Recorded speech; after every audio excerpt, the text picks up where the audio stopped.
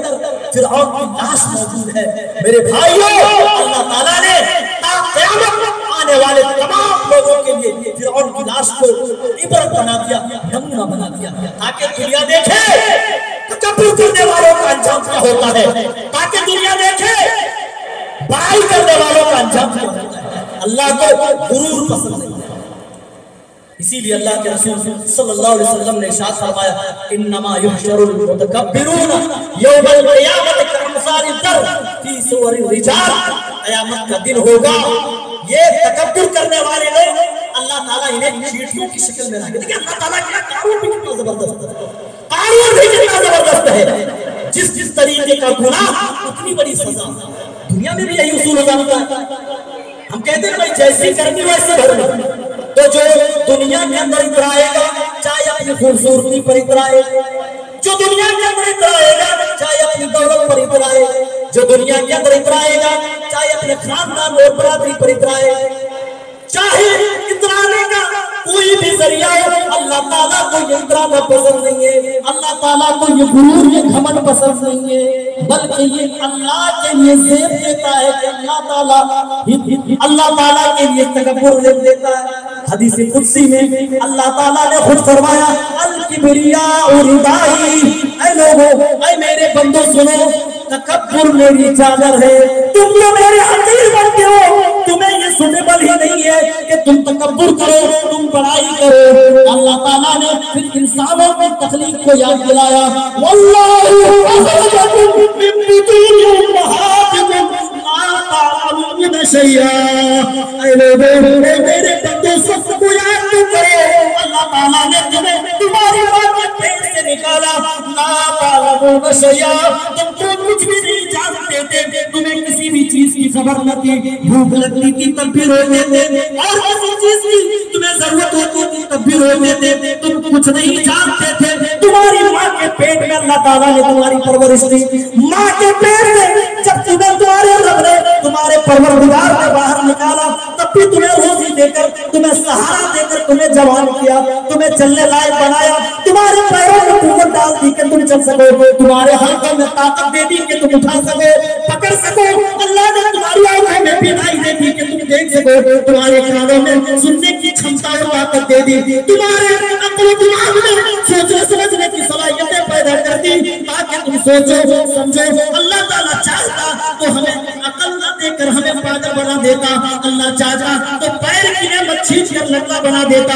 اللہ چاہتا تو ہاتھ کی نعمت چھینچ کر ہمیں لولا بنا دیتا، اللہ چاہتا تو کان کی نعمت چھینچ کر بہرا بنا دیتا۔ شکر گزار بندے کیوں نہیں بنتے، ہم اس پر شکریہ کیوں نہیں ادا کرتے؟ اللہ تعالیٰ نے صحیح سالم تمام جسم کا مالک بنایا، اس کے باوجود بھی آج تم کس چیز پر تکبر کرتے ہو؟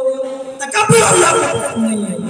رسول اللہ صلی اللہ علیہ وسلم نے فرمایا لا يدخل الجنہ، وہ آدمی جنت کے اندر داخل نہیں ہوگا من کان فی قلبہ مثقال ذرۃ من الکبر، جس کے دل کے اندر رائی کے دانے کے برابر بھی کبر ہوگا،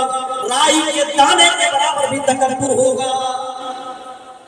آج لوگ کون سی چیزیں جس پر لوگ نہیں اتراتے، اور اللہ کے رسول صلی اللہ علیہ وسلم فرما رہے جس کے دل کے اندر رائی لگانے کے برابر بھی غرور گھمنڈ اور تکبر ہوگا وہ جنت میں نہیں جائے گا۔ ہمیں کوئی فرق نہیں پڑتا، قرآن و حدیث کی باتیں اسٹیجوں سے بیان کی جاتی ہیں، ہم ادھر سے سنتے ادھر سے چھو کر دیتے ہیں، بس انٹرٹینمنٹ کا ایک ذریعہ ہم نے جلسوں کو بنا کے رکھ دیا، پھر تبصرے ہوں گے وہ مولانا ہے بڑی زبردست تقریر ہے۔ او میرے بھائیو چاہے تقریر کتنی ہی زبردست ہو جائے، اگر عملی میدان میں آنا عملی سلوک نہ پیش کرے تو اللہ کی قسم رات کا بولنا یہ جلسے کا ہے نا سب بیکار ہے۔ اگر کم ہی بولا جائے، تھوڑی ہی اگر تھوڑی ہی بات کی جائے اور اس پر عمل پیرا ہو جائے تو اللہ کی قسم یہی کامیابی حاصل سے ہو جائے، تو جنت کے اندر نہیں جائے گا۔ صحابہ کا فرق کہنے لگے اللہ کے رسول ہم میں سے کوئی چاہتا ہے کہ اس کے جوتے اچھے ہوں، اس کے کپڑے اچھے ہوں اللہ کے رسول، اور جب کسی ایسے شخص کے سامنے سے گزرتے ہیں تو کہیں نہ کہیں تھوڑا سا بڑپن کا اظہار ہو جاتا ہے، دل کے اندر خیال آ جاتا ہے۔ آپ نے کیا فرمایا؟ ان اللہ جمیل یحب الجمال۔ او میرے صحابہ، تم گھمنڈ جو سمجھتے ہو وہ گھمنڈ نہیں ہے، بلکہ یہ تو اللہ تعالیٰ پسند کرتا ہے، کیونکہ اللہ تعالیٰ خوبصورت ہے اور اللہ تعالیٰ خوبصورتی کو پسند کرتا ہے۔ بلکہ کبر تو یہ ہے، الکبر بطر الحق وغمط الناس، حق کے آ جانے کے بعد بھی آدمی ڈھٹائی کرتا رہے، حق کا انکار کر دے، وہ غمط الناس، اور لوگوں کو حقیر سمجھے۔ اگر آپ کسی کو کسی بھی ناحیے سے کسی بھی طریقے سے اگر حقیر سمجھتے ہیں تو یہی تکبر کی علامت ہے، اور اس تکبر کو اللہ تعالیٰ کبھی بھی پسند نہیں کرتا ہے۔ اور میرے بھائیوں، جس نے بھی تکبر کیا اس کا انجام قرآن میں اللہ نے بیان کر دیا۔ دیکھو قوموں کے واقعات اللہ تعالیٰ نے بیان فرمایا، قوموں کے واقعات کا پورا قرآن بھرا پڑا ہے، پڑھو۔ جس نے بھی تکبر کیا اس کو اللہ تعالیٰ نے انجام تک پہنچا دیا۔ آج اسرائیل کو اپنی میزائلوں پہ ناز ہے، اپنی حکومت پر ناز ہے، اپنے ٹیکنالوجی پر ناز ہے۔ آج غزہ کے نہتے مسلمانوں پر بیچاری معصوم بچوں پر جو ٹھیک سے بولنا بھی نہیں چاہتے، رات و دن معصوم بچوں پر بمباری کر رہا ہے اور اپنی بہادری ثابت کر رہا ہے۔ اللہ کی قسم، اے لوگے، ہم رہے نہ رہے، آپ رہے نہ رہے، یہ دنیا میں نہ رہے، یہ زمین دیکھے گی، یہ آسمان دیکھے گا، اسرائیل کا نام و نشان مٹ جائے گا، کیونکہ اللہ کے یہاں قانون یہی ہے، اللہ کے یہاں یہی اصول ہے۔ جس نے بھی تکبر کیا، جس چیز پر بھی گھمنڈ کیا، اللہ تعالیٰ نے اسی چیز کو نابود کر دیا ہے۔ اور یاد رکھو میرے بھائیو، کفر سے تو حکومت چل سکتی ہے، کفر سے حکومت چل سکتی ہے، لیکن ظلم سے حکومتیں چلا نہیں کرتی ہے۔ فرعون نے بھی بے تحاشا ظلم کیا، آخر اللہ تعالیٰ نے پانی کے اندر ڈبو کے مار دیا، اور جب فرعون ڈوبنے لگا، فرعون کو اپنی موت جب اپنے سامنے دکھائی دی تو فرعون بھی ایمان لانے لگا۔ اللہ تعالیٰ نے کہا آلآن وقد عصیت من قبل، اے فرعون اپنی آنکھوں سے موت دیکھ کر پھر تم ایمان لائے، تو اس ایمان کی کوئی قدر و قیمت نہیں ہے۔ اور اللہ تعالیٰ نے اس کے جسم کو قیامت باقی رکھا تاکہ قیامت آنے والے لوگ اس سے عبرت حاصل کریں۔ وہ لوگوں، کبر اگر تمہارے دل کے اندر ہے اس کبر کو نکال دو، اگر تھوڑی سی بھی بڑائی ہے، تکبر ہے تو اپنے دلوں سے نکال دو، یہ اللہ کو پسند نہیں ہے۔ کیونکہ رحمان کے بندے جب زمین پر چلتے تو ان کے دل میں کبر نہیں ہوتا، ان کے دل میں بڑائی نہیں ہوتی ہے، وہ نہایت ہی نرم چال چلتے ہیں، بڑی ہی عاجزی اور انکساری کے ساتھ راستوں پر چلتے ہیں۔ ایک صفت آگے بڑھی، دوسری صفت اللہ کہہ رہا ہے وَإِذَا خَاطَبَهُمُ الْجَاهِلُونَ قَالُوا سَلَامًا، اور جب جاہل لوگوں سے ان کا سامنا ہوتا ہے تو یہ سلام کہہ کر کے نکل جاتے ہیں۔ جاہل وہ نہیں ہے میرے بھائی جنہیں لکھنا پڑتا نہیں، معاف کیجئے گا، آج ہم نے جاہل ان کو سمجھا ہوا ہے جنہیں لکھنا پڑتا نہیں ہے۔ وہ میرے بھائیوں نہیں، کتنے پڑھے لکھے جاہل ہیں جو اپنے خالق حقیقی سے جو دور ہے، اللہ کی قسم وہ جاہل ہے جو اپنے رب کو نہ پہچان سکے، جو اپنے رسول کو نہ پہچان سکے، جو اپنے دین کو نہ جان سکے، وہ جاہل ہے۔ اور اس طریقے کے جو جاہل قسم کے لوگ ہوتے ہیں، جب رحمان کے خاص بندے، پروردگار کے جب مخصوص بندے جب ایسے لوگوں کا سامنا کرتے ہیں، وَإِذَا خَاطَبَهُمُ الْجَاهِلُونَ قَالُوا سَلَامًا، تو وہ سلام کر کے نکل جاتے ہیں۔ ابھی ایک نوجوان مثال دیتا ہوں، اکثر و بیشتر دیکھا جاتا ہے، کوئی مسلمان نوجوان اگر توبہ کر لے، فلم بینی سے توبہ کر لے، شراب پینے سے توبہ کر لے، چوراہوں پر چوکوں پر بیٹھ کر ٹائم پاس کرنے سے باز آ جائے، خود کا رشتہ مسجدوں سے جوڑ لے، ٹائم ٹو ٹائم نماز ادا کرنے لگے، انہی کے ساتھی چائے کی ٹپری پر، پان کی دکان پر بیٹھ کر ضرور تانا دیتے ہیں، اے دیکھو یہ حاجی صاحب کو 100 چوہے کھا کر بلی چلی جاتی، کہتے ہیں نا، لیکن میرے بھائیوں ایسے لوگوں کا حل صرف ایک ہی طرح کا موجود ہے، وہ یہ جب ایسے لوگوں سے سامنا ہو جائے تو حکم یہ دیا جب اللہ کے خاص بندے ایسے لوگوں سے گزرتے ہیں تو سلام کہہ کر کے نکل جاتے ہیں۔ ایسا بھی ہو سکتا ہے آپ قرآن حدیث بیان کر رہے ہیں، آپ اللہ کا دین سنا رہے ہیں، جو جواب میں لوگ جاتے ہیں ان سے پوچھئے کتنا کچھ سننا پڑتا ہے۔ اللہ کی قسم اپنی آنکھوں سے دیکھا ہوا جب آپ کے لوگ آ کر سمجھا رہے ہیں بھائی اللہ کے لیے ٹائم لگاؤ، چلو دوسرا اللہ کی راہ میں نکلو، سامنے والا گالی گلوچ سے بات کر رہا ہے، سامنے والا دھمکا رہا ہے، سامنے والا ڈرا رہا ہے، جب ایسی نوبت آ جائے اپنے پیارے نبی کی زندگی کو یاد کر لینا۔ میرے پیارے نبی صلی اللہ علیہ وسلم نے بھی اسی طریقے کی زندگی گزاری ہے۔ میرے نبی کعبے میں مصروف رہتے تھے، اور حدیث کے الفاظ سنیے، ابو لہب کے بارے میں آتا ہے الذی یقرأہ حیث ذہب، جہاں جہاں اللہ کے رسول اللہ کا دین سنانے کے لیے جاتے تھے پیچھے پیچھے ابو لہب چلتا رہتا تھا، اور جیسے ہی آپ اللہ کی توحید سناتے تھے، جیسے ہی اللہ کا پیغام سنا کر نکلتے تھے، ابو لہب گھس جاتا تھا اور کہتا تھا یہ جو توحید کا پیغام ایک اللہ کی بات کر کے گیا ہے، اے لوگوں اس کی بات نہ ماننا، یہ دیوانہ ہے، یہ مجنون ہے، یہ پاگل ہے، یہ میرا بھتیجا ہے، اس کا دماغ کام نہیں کر رہا ہے۔ اے لوگوں اس دین کی خاطر اس دین کو ہم تک پہنچانے کے لیے میرے نبی نے کون کون سے اصحاب اپنے اوپر نہیں سہے۔ میرے نبی صلی اللہ علیہ وسلم کو اسی دعوتی راستے پہ، اسی دعوتی سفر میں آپ کو ساحر کہا گیا، جادوگر کہا گیا، آپ کو پاگل اور مجنون کہا گیا، آپ کو کون سا لقب ہے جو آپ کو اس دعوتی راستے میں، اس دعوتی سفر میں نہ دیا گیا؟ سب سے پہلے اللہ کا رسول بنا کر جب لوگوں کے سامنے پیش کیا، صفا کی پہاڑی سے توحید اعلان کیا، اے مکہ والو لا الہ الا اللہ کہہ دو تفلحون، تم کامیاب ہو جاؤ گے، تملک الارض والاجر، اللہ تعالیٰ تمہیں اس کلمے کی برکت سے ارض و جم کا مالک بنا دے گا۔ کیا جواب مان لیا؟ نہیں، کیا کہا؟ اجعل الآلہۃ الہا واحدا، اے محمد یہ کیسے ہو سکتا ہے؟ یہ لا، یہ منات، یہ عزا، یہ ہبل اور مزید 360 مورتیں جو کعبے کے اندر رکھے ہوئے ہیں، ان معبودان باطلہ کے ساتھ ہم کیا کریں گے؟ ایک طرف تم ایک اللہ کی بات کرتے ہو، اور معبودوں کے ساتھ کیا کریں گے؟ ایک اللہ کی بات، جس زمانے میں بھی ایک اللہ کی بات کہی ہے، معاملہ یہی آ کر پھنس گیا۔ حضرت ابراہیم علیہ السلام نے جب ایک اللہ کی طرف لوگوں کو بلایا، اپنے گھر والے دشمن ہو گئے، باپ جس نے پیار کو اس کا جوان کیا وہ باپ دشمن ہو گیا، اور کہا ابراہیم نکل لے، اگر تو اسی دین پر میں آج کی تبلیغ کر رہا، وہ حجورنی مریم قرآن میں آیت موجود ہے، میں تمہیں مار مار کے سنسان سکوں، پتھروں سے مار مار کے تمہیں زخمی کر دوں، میں نکل جاؤں۔ حضرت موسیٰ علیہ السلام نے اللہ کی بات کہی، فرعون نے کہا میں سب سے بڑا رب ہوں۔ جب بھی کسی نے ایک اللہ کی بات کہی ہے، معاملہ یہی آ کے پھنسا ہے۔ میرے نبی اس دعوت کے راستے میں جب ایک اللہ کی بات کرتے،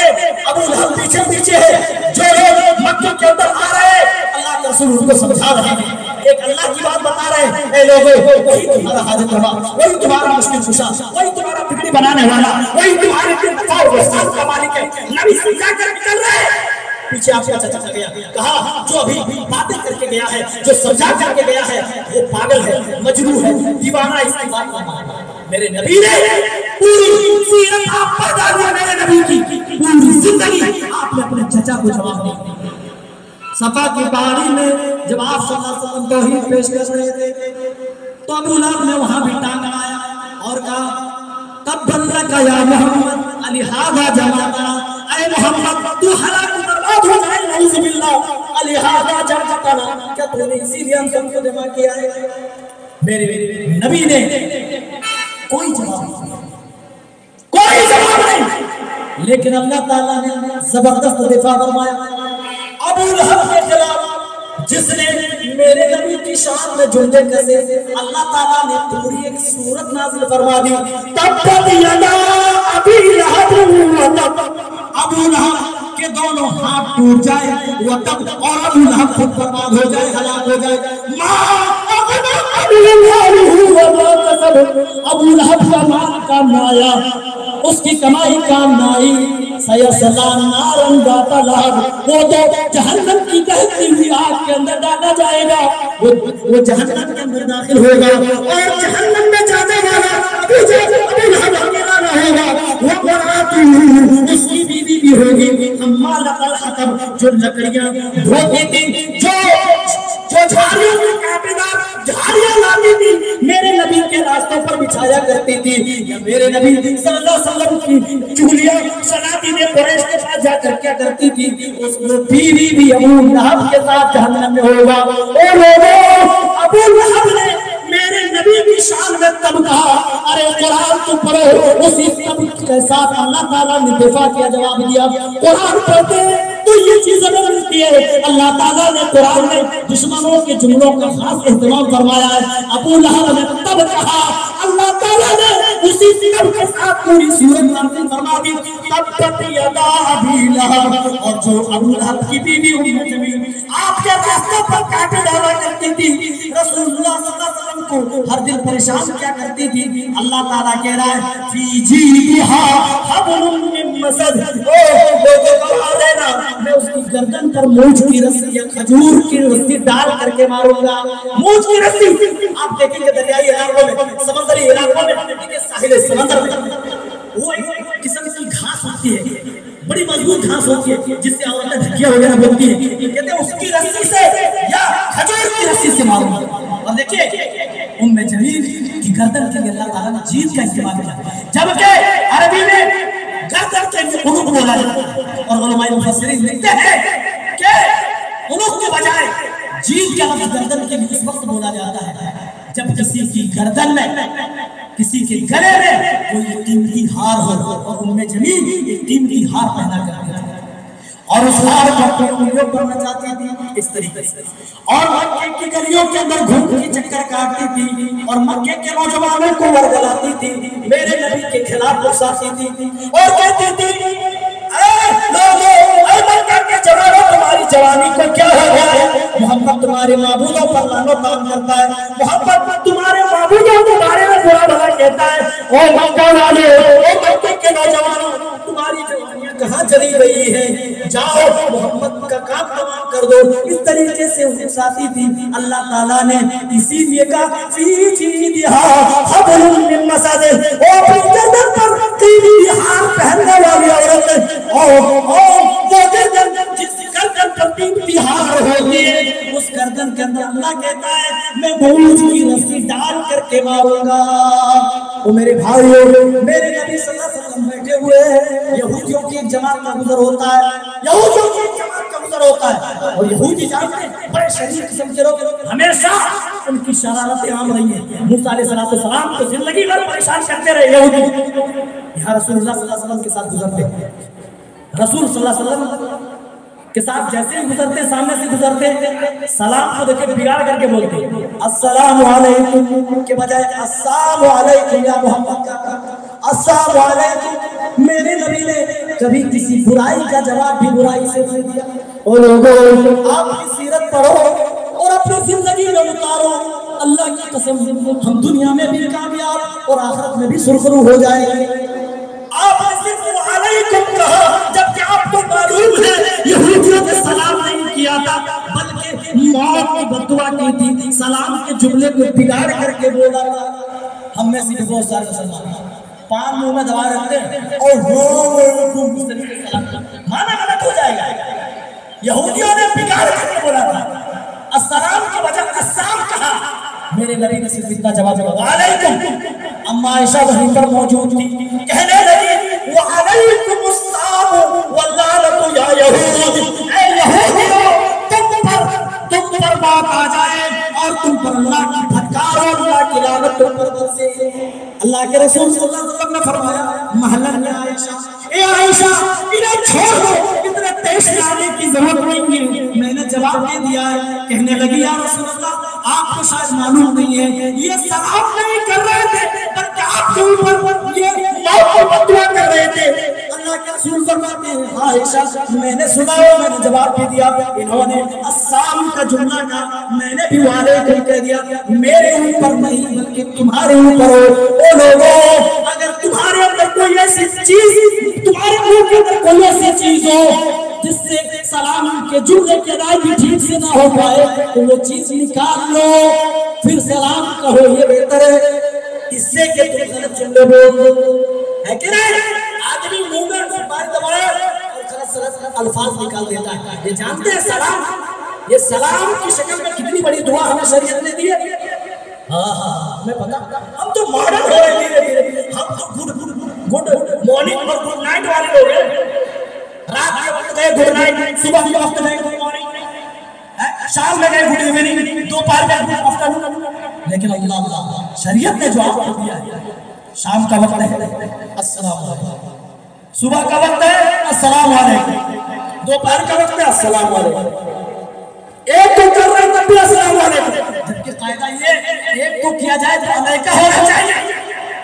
دو کو کرے تو قاعدے کے مطابق علیکما ہونا چاہیے، لیکن نہیں، ایک کو کر رہے تب بھی السلام علیکم، دو کو کر رہے تب بھی السلام علیکم، اور دو سے زیادہ بہت سارے لوگ اگر ہوں اگر سلام کر رہے ہیں تب بھی السلام علیکم۔ جانتے ہیں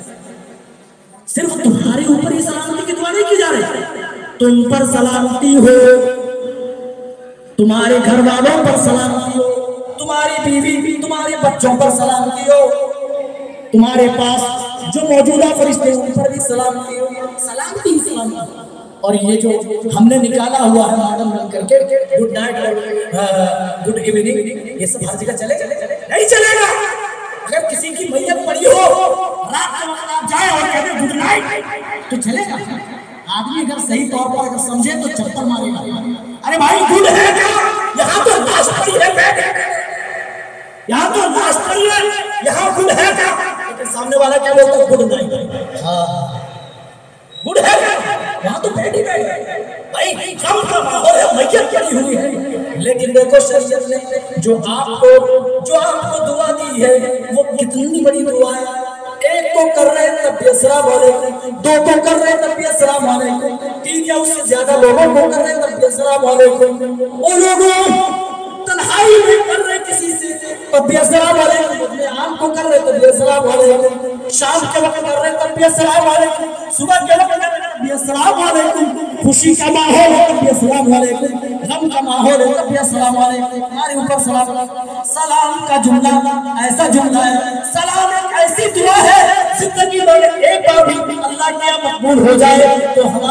ہمارے لیے نجات مل جائے۔ اور لوگوں سلام کے جملے کی ادائیگی ٹھیک سے کرو۔ رسول اللہ صلی اللہ علیہ وسلم نے ہمیں بڑی پیاری دعا سلام کی شکل میں ادا کی، تو رسول صلی اللہ علیہ وسلم نے ان کے ساتھ بھی زیادتی نہیں کی، بلکہ ان کی زیادتی تو دور کی بات ہے، وَلَا يَجْزِبِ السَّيِّئَةِ سَيِّئَةً، کبھی بھی کسی برائی کا آپ نے جواب کسی برائی سے نہیں دیا۔ رحمان کے خاص بندوں کی یہ صفت ہوتی ہے، جب کس قسم کے لوگوں سے ان کا سامنا ہوتا ہے تو وہ سلام کر کے نکل جاتے ہیں۔ دو صفت ہو گئی، وَالَّذِينَ يَبِيتُونَ لِرَبِّهِمْ سُجَّدًا وَقِيَامًا، اور وہ راتیں رب کے حضور سجدوں میں گزارتے، قیام تہجد پڑھتے ہوئے گزارتے۔ وہ لوگوں تہجد کو کون پوچھے، تہجد کون پڑھتا ہے؟ آج یہ حال ہے مسجد مرثیہ خواہ ہے بے نمازی نہ رہے، لوگ ہوٹلوں پہ بیٹھے چائے کی دکانوں پر چائے کی چسکیاں لیتے ہوئے، لوگ اپنے کاروبار میں مشغول، بات چیت میں مشغول، نماز کا اوقات ہو جائے گا، یہاں تو فرض نمازوں کے نعرے پڑے ہوئے، لوگوں تہجد کون ادا کرے گا؟ کون سردیوں کی سخت ٹھنڈک کی راتوں میں اٹھے گا؟ کون فجر میں ٹھنڈے ٹھنڈے پانی سے وضو کرے گا؟ کون ہے جو رب کے حضور راتوں کو اٹھ کر التجائے کرے گا؟ کون ہے جب ساری دنیا سو جائے، ساری دنیا نیند کے آغوش میں آ جائے؟ کون ہے جو تنہائی میں اٹھ کر اپنے رب کو یاد کرے، تہجد کی نماز ادا کرے؟ وہ لوگوں جس کو تہجد کا چسکا لگ جائے، اللہ کی قسم اللہ تعالیٰ اس کے ظاہر باطن کو اللہ تعالیٰ روشن کر دیتا ہے۔ جی جس کو تہجد کا چسکا لگ جائے اللہ تعالیٰ اس کے ظاہر کو بھی اس کے باطن کو بھی اللہ تعالیٰ روشن کر دیتا ہے۔ ہمیں پتہ ہی نہیں. قرآن پڑھیے، سورہ سجدہ ہے، قرآن گواہی دیتا ہے تتجافى جنوبهم عن المضاجع يدعون ربهم خوفا وطمعا. جو اللہ کے اصل بندے ہوتے ہیں، جو چنندہ بندے ہوتے ہیں، جو اللہ سے ڈرنے والے بندے ہوتے ہیں، ان کے پہلو ان کے بستروں سے الگ ہوتے ہیں اور وہ اپنے رب کے حضور دعائیں کرتے رہتے ہیں، اپنے رب کے حضور سجدے کرتے ہیں، اپنے رب کے حضور قیام کرتے ہیں، تہجد کی نماز ادا کرتے ہیں. وہ لوگ تہجد کی نماز بھی کیا نماز ہے، دنیا نیند کیا گوشت ہے، ساری دنیا سوئی ہوئی ہے، آدمی رات کا پیر ہے، وضو کر رہا ہے، اٹھ رہا ہے، وہ تو قبولیت کا وقت ہوتا ہے، فرشتوں کے نزول کا وقت ہوتا ہے. ایسے اوقات میں ایک آدمی اللہ کے حضور ہاتھ پھیلا کر دعا کرے، بھلا اس کی دعا اللہ تعالیٰ کیوں کر قبول نہ کرے. وہ لوگ ہم نے رب کو پکارنا ہم نے بھلا دیا، آج ہمیں رب کو پکارنا نہیں آتا، رب سے بات چیت کرنا نہیں آتا. رحمان کے خاص بندے تو وہ ہوتے جو جن کی راتیں اللہ کے حضور سجدوں میں، اللہ کے حضور تہجد پڑھنے میں گزر گئی. آج لوگ نمازوں سے غافل، ہمارے نوجوان اکثر دین سے دور، مسجدوں سے دور ہیں. آج کیا وجہ ہے جو لوگ نماز چھوڑے بیٹھے ہیں؟ جس نبی کی محبت کا آج ہم اور آپ کم بھرتے ہیں، اس نبی کی نگاہ میں نماز کی کس قدر اہمیت کی آپ سنیں گے. جو اعلان قرۃ عینی فی الصلاۃ، آپ نے خود فرمایا اے لوگوں میری آنکھوں میں نماز کی ٹھنڈک ہے، میری نماز جو ہے وہ میری آنکھوں کی ٹھنڈک ہے. جب نماز کا وقت ہوتا تھا اللہ کے رسول صلی اللہ علیہ وسلم حضرت بلال سے کہتے تھے یا بلال ارحنا بالصلاۃ، اے بلال جلدی سے ٹائم ہو گیا اذان دے دو، تاکہ محمد رسول اللہ نماز کی ادائیگی کر کے اپنے دلوں کو سکون پہنچا سکے. جو نماز میرے نبی کے دلوں کا سکون ہوا کرتی تھی، جو نماز میرے نبی کی آنکھوں کی ٹھنڈک ہوا کرتی تھی، آج اسی نبی کی امت نماز کو بھول رہی ہے. آج اسی نبی کی امت